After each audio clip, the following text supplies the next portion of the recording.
दूसरे भी लोग आए थे, एमएलसी भी आए थे। काफी देर, आधा घंटा 1 घंटे से ज्यादा डिस्कशन चला।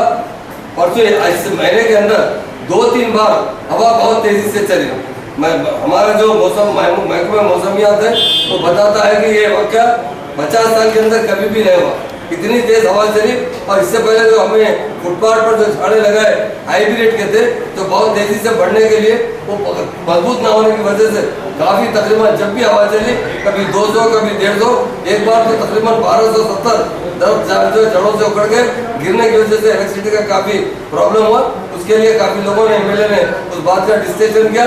इस मरतबा आने वाले महीने में रमजान है, रमजान में ऐसा कोई वाक़या हुआ तो लोगों को तकलीफ ना होना चाहिए, लाइट बंद ना होना चाहिए। इसके लिए काफी देर तक चर्चा चलता रहा।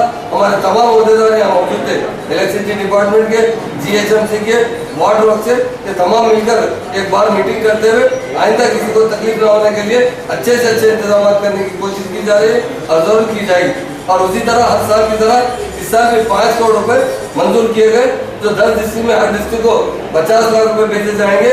वो कलेक्टर के थ्रू मस्जिदों में रिपेयर के लिए, चूना पानी के लिए, इमरजेंसी काम के लिए।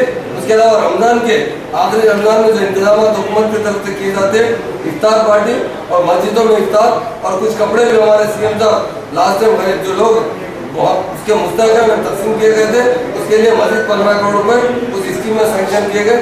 और आइंदा भी रमजान के अलावा भी हम हमेशा शहर को साफ सुथरा रखना चाहते हैं। और रमजान में चूंकि लोग इफ्तार करते हैं तो मस्जिदों में 2 टाइम कचरा उठाया जाएगा। इसके अलावा हैदराबाद के अलावा भी जहाँ जहाँ भी इसकी चीज जरूरत पड़ेगी वहाँ पूरा इंतजाम तमाम के तमाम 10 डिस्ट्रिक्ट में करवाया जाएगा। ये हुकूमत